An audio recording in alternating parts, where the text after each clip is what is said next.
आज हम देखेंगे कक्षा 11 का दूसरा चैप्टर लेखन कला और शहरी जीवन। ठीक, इसमें सबसे पहले हम देखेंगे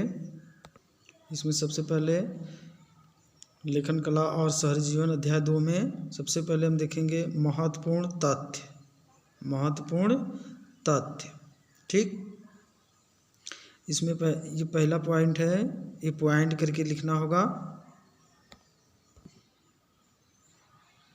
इसमें दिया है पहला पॉइंट, शहरी जीवन का प्रारंभ मेसोपोटामिया में हुआ था। ठीक, ये पहला पॉइंट आपको लिखना होगा। फिर इसके बाद अगला है, मेसोपोटामिया दजला एवं फरात नदियों के बीच स्थित एक उर्वर क्षेत्र है तथा वर्तमान समय में यह इराक में स्थित है। मेसोपोटामिया दजला एवं फरात नदियों के बीच स्थित एक उर्वर क्षेत्र है और वर्तमान समय में यह इराक में स्थित है। ठीक, यह भी आपको लिखना होगा। अगला पॉइंट है, मेसोपोटामिया की सभ्यता अपनी संपन्नता, शहरी जीवन, समृद्ध साहित्य, गणित एवं खगोल विद्या के लिए विख्यात थी। ये भी आपको लिखना होगा। फिर अगला पॉइंट है, आरंभिक काल में मेसोपोटामिया के शहरीकृत दक्षिण भाग को सुमेर और अक्कद कहा जाता था। 2000 ईस्वी पूर्व के पश्चात बेबीलोन एक महत्वपूर्ण नगर के रूप में स्थापित हो गया। बस यही तक हो गया, इतना लिखना होगा, लिखकर तैयार करना होगी, बहुत इंपॉर्टेंट है पॉइंट। फिर अगला पॉइंट है,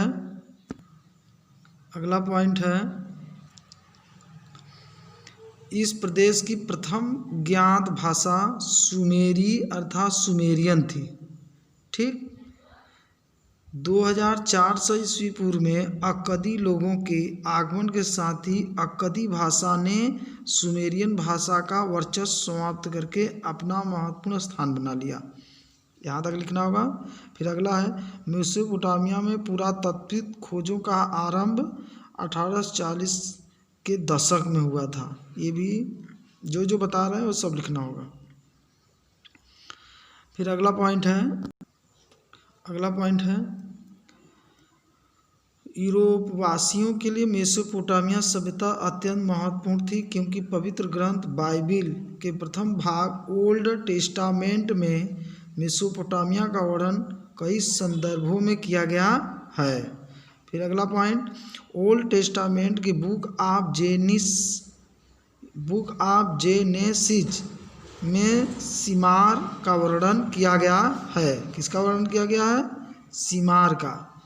इसका तात्पर्य है सुमेर कोष्ठक में ईंटों से बना नगर। फिर अगला पॉइंट है, ये नहीं लिखना होगा।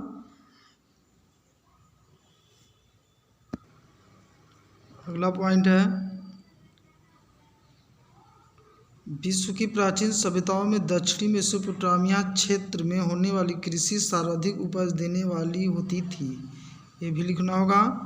फिर अगला पॉइंट है कि मेसोपोटामिया के प्राचीनतम नगरों का निर्माण कांस्य युग अर्थात लगभग 3000 ईस्वी पूर्व में आरंभ हो चुका था। फिर अगला पॉइंट, मेसोपोटामिया के लोग संभवतः लकड़ी, तांबा, रागा, चांदी, सोना और विभिन्न प्रकार के पत्थर तुर्की व ईरान अथवा खाड़ी देश से आयात करते थे।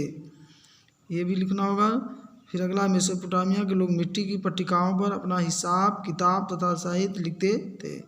इनकी लिपि कीलाकार थी। ये इम्पोर्टेंट है, ये लिखना होगा। ठीक, इसके बाद ये लिखना होगा, सुमेर के व्यापार की पहली घटना को एनमरकर के साथ जोड़ा जाता है। ठीक, किसके साथ? एनमरकर के साथ जोड़ा जाता है। फिर अगला पॉइंट ये लिखना होगा, इसको देख लीजिए, ये पूरा लिखना होगा। 400 ईस्वी तक बराबर अपने अस्तित्व में रहा। फिर मेसोपोटामिया की खुदाई में सबसे पहला ज्ञात मंदिर एक छोटा सा देवालय था। यह मंदिर कच्ची ईंटों से बना हुआ था, जिसमें विभिन्न देवी देवताओं का निवास था।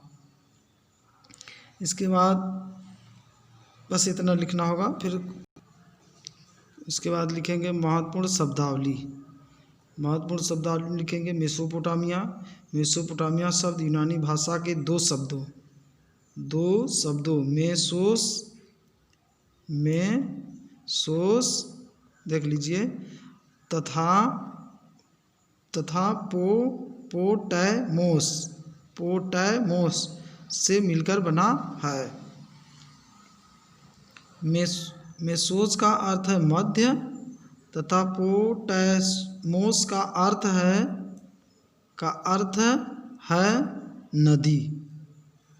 क्या है? नदी।